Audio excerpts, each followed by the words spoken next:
మీ ఇంట్లో మొదటి కోటీశ్వరుడు మీరే అవ్వాలనుకుంటున్నారా? ఈ ఫైనాన్షియల్ వెబినార్ లో ఇప్పుడే జాయిన్ అవ్వండి. Hello views, welcome back to our channel. ఈరోజు మనతో ఉన్నారు సుందరరామరెడ్డి గారు. సార్తో మాట్లాడదాం. Hi sir. సార్, ఈ రోజుల్లో జనరల్గా చూసుకున్నట్లయితే ఇన్కమ్ ఎర్నింగ్ ఈ క్యాపబిలిటీలో 50,000 నుంచి ₹1,00,000 ఎర్న్ చేసే వాళ్ళ సంఖ్య ఎక్కువగానే ఉంది. అలాగే మోస్ట్ ఆఫ్ ది పీపుల్ వీళ్ళు ఎవరైతే ఉన్నారో వీళ్ళు ఎక్కువ కోటీశ్వర్లు అవ్వడానికి స్కోప్ కూడా ఉంది కదా. కానీ ఏ ముఖ్యమైన కారణాల వల్ల వీళ్ళు ఆ ప్లేస్ని రీచ్ అవ్వలేకపోతున్నారు అంటారు? సో చెప్పాను కదా, ఫైనాన్షియల్ ప్లానింగ్ లేకుండానే చాలా మంది ఏంటంటే తాత్కాలికంగా ఇప్పుడు ఉన్న లైఫ్ స్టైల్కి ఇప్పుడున్న కండిషన్లో చూసుకుంటారు. ఫ్యూచర్లో ఇన్ఫ్లేషన్ ఎలా ఎఫెక్ట్ అవుతుందో అండ్ లైఫ్ స్టైల్స్ ఎలా చేంజ్ కాబోతున్నారో ప్రెడిక్ట్ చేయలేరు అనమాట. ఫ్యూచర్ మీద అవగాహన ఉండదు. తద్వారా ఏంటంటే వాళ్ళు ఫ్యూచర్ రెడీ అవ్వరు.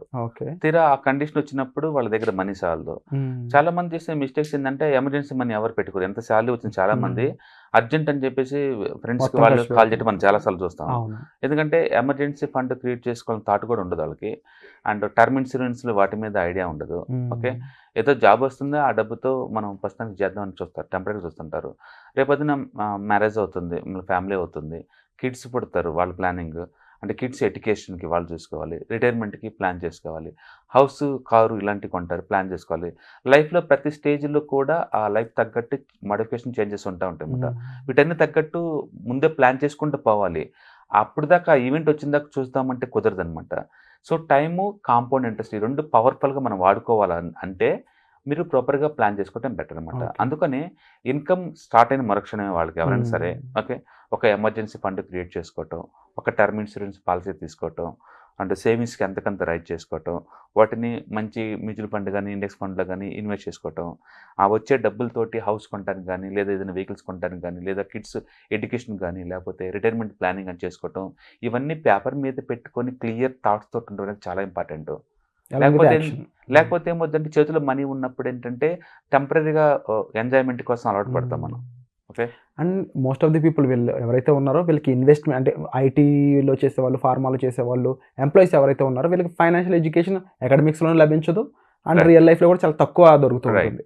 వీళ్ళకి ముఖ్యంగా ఎక్కడ ఇన్వెస్ట్ చేయాలో తెలియదు, బడ్జెట్ ప్లానింగ్ అనేది ఐడియా ఉండదు, అండ్ మరీ ముఖ్యంగా డెట్ మేనేజ్మెంట్ అనేది అవగాహన ఉండదు. ఈ ముఖ్యమైన ఈ 3 పాయింట్లని మీరు వర్క్షాప్ ద్వారా తెలియజేస్తారని తెలిసింది. డెఫినెట్గా ఈ వర్క్షాప్ ద్వారా వాళ్ళకి అర్థమవుతుంది అనమాట. చాలా మంది ఈ కిడ్స్ ఫస్ట్ బర్త్డే చాలా గ్రాండ్గా చేస్తాడు, అబ్బాయి పుట్టారంటే ఇంకా గ్రాండ్గా చేస్తారు. ఎందుకంటే మన ఇండియన్ సొసైటీలో అబ్బాయిలకి అంటే ఫస్ట్ బర్త్డే కొన్న ఇంపార్టెన్స్ అది. కాబట్టి ఆ 1 lakh గోల్డ్ ఐటమ్స్ కొని లేదా ఫంక్షన్ చేసే బదులు 1 lakh మంచి మ్యూచువల్ ఫండ్స్లో పెడితే ఆ అబ్బాయికి 25 వచ్చే లోపల 1 crore అయ్యే ఛాన్స్ ఎక్కువ ఉంది, 1 to 2 crores వచ్చే ఛాన్స్ ఉంది.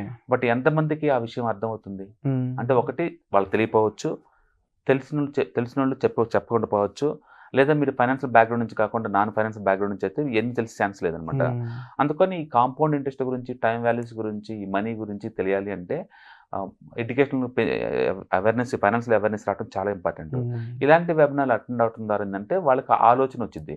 ఒకసారి ఆలోచన వచ్చినప్పుడు ఏంటంటే శాలరీలో నుంచి కొంత డబ్బుని ఇటు ఫండ్ క్రియేట్ చేసుకోవచ్చు, ఫండ్ నుంచి ప్యాచ్ ఇన్కమ్ బినవద్దు అనమాట. అందుకని ఇలాంటి వెబినార్స్ అటెండ్ అవడం వల్ల ప్రతి ఒక్కరికి లైఫ్ని ఎలా ప్రాపర్గా ప్లాన్ చేసుకోవాలనేది ఐడియా వస్తుంది అనమాట. సో అండ్ అలాగే చాలా మందికి ఈ వర్క్షాప్ అనేది ఏదైతే ఉందో ఇవి కేవలం శాలరీడ్ వారికి మాత్రమేనా, బిజినెస్ చేసే వాళ్ళకి కాదా అని కూడా అనుకుంటున్నారు. వాళ్ళకి ఏ విధంగా ఈ వర్క్షాప్ ఉపయోగపడుతుంది? ఎవరికైనా సరే అండి, ఒక ప్లానింగ్ అంటే ఒక ఫైనాన్షియల్ ఈవెంట్కి తగ్గట్టు డిజైన్ చేసుకుందాం అనుకుంటే చాలా మంది అలా అనుకోలేదు అంటారు. చాలా మంది ఏమనుకుంటారంటే నేను అలా అనుకోలేదు అనుకుంటారు. ఎమర్జెన్సీ మనీ కావాలి, మిడ్ నైట్ ఏదైనా పెయిన్ వచ్చింది, చెస్ట్ పెయిన్ వచ్చింది, అలా అనుకోలేదు అంటారు. ఆఫీస్ కార్ తీసుకెళ్తున్నారు, సడన్గా బ్రేక్ డౌన్ అయింది, అలా బ్రేక్ డౌన్ అవ్వదు అనుకుంటారు. లైఫ్ ఎప్పుడు అన్సర్టనిటీ కదా, you have to prepare for that one. అందుకని మీ దగ్గర ఎమర్జెన్సీ మనీ ఉండాలి. ఓకే, అలాగే మన ఇన్కమ్కి ప్రొటెక్షన్ ఉండాలి, టర్మ్ ఇన్సూరెన్స్ తీసుకోవాలి మీరు కంపల్సరీగా. అలాగే హౌస్ కొనడానికి ప్లాన్ చేసుకోవాలి, రిటైర్మెంట్గా ప్లాన్ చేసుకోవాలి. తర్వాత చూసుకుందాం అనుకున్నారనుకోండి, లేట్ అయ్యే కొద్దీ దాన్ని క్రియేట్ చేసుకోవడం చాలా టఫ్ అవుతుంది అనమాట. నీకు 500 రూపీస్తో పోయేదానికి 50,000 తీసుకెళ్తారు వీళ్ళు. అంటే సార్ వీళ్ళు కనీసం ఒక 10,000 లేదా 5,000 కూడా దాచలేని వాళ్ళు retirement fund, emergency fund bill చేసుకోగలరు అంటారా? అందులో మీ హెల్ప్ చాలా మంది రిటైర్మెంట్ ఫండ్ ₹1,00,000 ఫండ్ కావాలంటే ఎంతో రిచ్ అయి ఉండాలి, ఎంతో డబ్బులు సేవ్ చేస్తా అనుకుంటారండి. బిలు మీ మంత్లీ 500 తీసి పక్కన పెడితే 40 years తర్వాత ₹1,00,000 అవుతాయండి అవి. అంతే, అంటే ఎనిబడి కన్ బి కరడిపోతే అంతే. వాళ్ళ ఇన్నోసెన్స్ వల్ల అయి ఉండొచ్చు, ఆ వైపు థాట్ చేయకపోయి ఉండొచ్చు, ల్యాక్ ఆఫ్ నాలెడ్జ్ అనేది కూడా అయి ఉండొచ్చు. అది ఎక్కడ బిగిన్ చేయాలి గేమ్ అర్థం కాకపోయి ఉండొచ్చు, లేదా ఇదంతా బోగస్ అలాంటిది ఏం లేదని ఉండొచ్చు. అంటే బిలు మీ ఇండియన్ మ్యూచువల్ ఫండ్ ఇండస్ట్రీలో ఆల్మోస్ట్ 40 years నుంచి రన్ అవుతున్నాయి. అండ్ 100x వచ్చిన మ్యూచువల్ ఫండ్స్ నుంచి 300x వచ్చిన మ్యూచువల్ ఫండ్స్ ఉన్నాయి. నేను చెప్పేది 300x అండి. అంటే నువ్వు 1,00,000 పెడితే 3 కోట్లు వచ్చిన మ్యూచువల్ ఫండ్స్ ఉంటాయి. నేను ఒక మ్యూచువల్ ఫండ్ ఎగ్జాంపుల్ కోసం చెప్తున్నాను. ఇలా బోల్డ్ అండ్ అసెట్స్ ఉంటాయి. రియల్ ఎస్టేట్ కావచ్చు, రీడ్స్ కావచ్చు, ఇండెక్స్ ఫండ్స్ కావచ్చు, ఈటీఎఫ్స్ కావచ్చు, స్టాక్స్ కావచ్చు, డెట్స్ కావచ్చు, గోల్డ్ కావచ్చు. మీ కాంప్రహెన్సివ్ ఐడియా జనరేట్ అవుద్ది. ప్యాసివ్ ఇన్కమ్ ఎన్ని రకాలుగా ఎన్ని యాంగిల్లో జనరేట్ చేసుకోవచ్చో మీకు టోటల్ ఐడియా వచ్చింది అనమాట. అందులో మీకు కంఫర్ట్ ఉన్న అసెట్ క్లాస్లో మీరు ఇన్వెస్ట్ చేసుకోవచ్చు అనమాట. మొత్తానికి మీ యాక్టివ్ ఇన్కమ్ ద్వారా వచ్చే అమౌంట్ని ప్యాసివ్ ఇన్కమ్ జనరేషన్ కోసం ఇన్వెస్ట్మెంట్ లాగా వాడాలి. దట్ ఈస్ కాల్డ్ ఇన్వెస్ట్మెంట్ యాక్చువల్గా. అలాంటి థాట్స్ మొత్తం మీకు వస్తాయి అనమాట. అందుకని ఇది ఎంప్లాయీస్ కావచ్చు, ఎంటర్ప్రినర్స్ కావచ్చు, మొత్తానికైతే లైఫ్ని ప్లాన్ చేసుకుందాం అనుకున్న వాళ్ళకి డెఫినెట్గా ఇలాంటి వెబినార్స్ యూజ్ అవుతాయి. అలాగే ప్యాసివ్ ఇన్కమ్ అని అన్నారు కదా, చాలా మందికి ఇన్వెస్ట్మెంట్లతో ద్వారా కూడా మనం ప్యాసివ్ ఇన్కమ్ జనరేట్ చేసుకోవచ్చు అనేది ఇంకా తెలియదు. సో తొందరలోనే ఈ వర్క్షాప్ రాబోతుంది కాబట్టి అడుగుతున్నాను, ఈ వర్క్షాప్ ఈ విషయాన్ని ఎంతమందికి త్వరగా తెలియజేస్తుంది అంటారు? డెఫినెట్గా అండి. యాక్చువల్గా ఈ వీడియోస్ వాళ్ళు చూస్తున్నారంటే వాళ్ళు మార్పు స్టార్ట్ అయింది. వాళ్ళు ఆల్రెడీ ఫైనాన్షియల్లీ కాన్షియస్ కింద లెక్క. ప్రాపర్గా ఒక ప్లాన్ ప్రకారం పెట్టడానికి ఇలాంటి ప్రోగ్రామ్స్ వాళ్ళకి బాగా యూజ్ అవుతాయి. చిన్న డౌట్ సార్, మధ్యలో ఇంటరప్ట్ చేయకపోతున్నాను. ముఖ్యంగా చాలామందికి ఏదైనా కోర్సులో ఇన్వెస్ట్ చేద్దాం అనే ఐడియా అనేది చాలా తక్కువ ఉంటుంది. అందులో ఫైనాన్షియల్ ప్లానింగ్ అనేది అంతగా ఆలోచించకుండా ఫైనాన్షియల్ ప్లానింగ్ కదా మనకు తెలిసిందే కదా, జీతం వస్తే దాన్ని ఏ విధంగా ఖర్చు పెడతాం అని అనుకుంటూ ఉంటారు. అనుకునే వాళ్ళందరికీ ఏం చెప్తారు? ఫైనాన్షియల్ ప్లానింగ్ అంటే అంత వర్త్ లేదు అన్నట్టు భావిస్తుంటారు ఇన్వెస్ట్మెంట్తో కంపేర్ చేస్తే. బేసికల్గా మనకి ఒక శాలరీ కొంత అమౌంట్ మిగులుతుంది అనుకోండి, దీన్ని ఆప్టిమంగా ఎలా వాడాలి అని మీకు క్లారిటీ రావాలంటే ఇలాంటి ప్రోగ్రామ్స్ ద్వారా మీకు ఐడియా జనరేట్ అవుతుంది. మనం ఏంటంటే దీంట్లో టూల్స్ ఇస్తాము, యాప్లు ఇస్తాము, అండ్ మెటీరియల్స్ బోల్డ్ అని ఇస్తాం కాబట్టి వాళ్ళకి ఫ్యూచర్లో అప్డేట్ అవ్వచ్చు అండ్ ట్రాక్ చేసుకోవచ్చు అనమాట. మొత్తానికి ఫినాన్స్ అనేది ఎవ్రీ ఇయర్ రివ్యూ చేసుకుంటే వెళ్ళాల్సిన సబ్జెక్ట్ అండి. అది ఒకసారి నేర్చుకుంటే లైఫ్ టైం పనికొచ్చే సబ్జెక్ట్ కాదు. నిరంతరం అప్డేట్ అవుతూనే ఉండాలి. ఎందుకంటే వడ్డీ రేట్లు మారుతుంటాయి, ఇన్ఫ్లేషన్ మారిపోతుంటుంది, ఇన్కమ్ లెవెల్స్ మారుతుంటాయి, లైఫ్ సైకిల్ మారుతూ ఉంటుంది. వాటి తగ్గట్టు మనం అప్డేట్ చేసుకుంటూ పోతూనే ఉంటాం. అందుకని ఫైనాన్షియల్ అసెట్స్ మొత్తం ఇయర్లీకి ఒకసారి రివ్యూ చేసుకోవడం చాలా ఇంపార్టెంట్. చాలామంది అంటారు, అప్పుడు నేను స్టాక్ కొన్నాను 100 రెట్లయింది, ఇప్పుడు స్టాక్ కొన్నాను 1000 రెట్లయింది అంటలా ఉంటారు. వాళ్ళు ఓన్లీ సక్సెస్ అయిన 1-2 గురించి మాట్లాడుతున్నారు, ఫ్లాప్ అయిన 1000 గురించి ఎవరు మాట్లాడలా.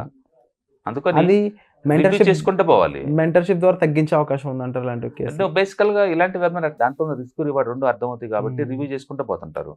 బట్ మొత్తం ఎలా రివ్యూ చేసుకోవాలో మీకు అర్థమవుద్ది, ఎలా కంపేర్ చేసుకోవాలో మీకు అర్థమవుద్ది. ఓవరాల్గా ఏంటంటే ఓవరాల్గా ఈ డిఫరెంట్ లైఫ్ స్టేజ్ల్లో వచ్చిన డిఫరెంట్ ఫైనాన్షియల్ నీడ్స్ని ఎలా ప్లాన్ చేసుకోవాలి, వాటిని ఎలా ఎగ్జిక్యూట్ చేసుకోవాలి, ఆ ఫండ్ని ఎలా క్రియేట్ చేసుకోవాలి అనేది దీంట్లో చెప్పబడతారు కాబట్టి వాళ్ళకి ఐడియా జనరేట్ అవుతుంది. Thank you so much sir. And ముఖ్యంగా ఇంపార్టెంట్ పాయింట్స్ అన్ని మా కోసం తెలియజేసినందుకు thank you so much. So ఈ వర్క్షాప్ ఎందుకు ఏంటి అనేది మీకు క్లియర్గా అర్థమై ఉంటుంది. సో తప్పకుండా దీనికి ఒక ఛాన్స్ ముఖ్యంగా మీరు తీసుకోవాలి, ఫైనాన్షియల్గా మీరు సెటిల్ అవ్వాలి అనుకున్నట్లయితే వెంటనే డిస్ప్లే అవుతున్న నెంబర్స్ కాల్ చేసి ఎన్రోల్ చేసుకోండి. Thank you so much. Suman టీవీలో మీ పర్సనల్ అండ్ బిజినెస్ ప్రమోషన్స్ కోసం కింది నెంబర్కి కాంటాక్ట్ చేయండి.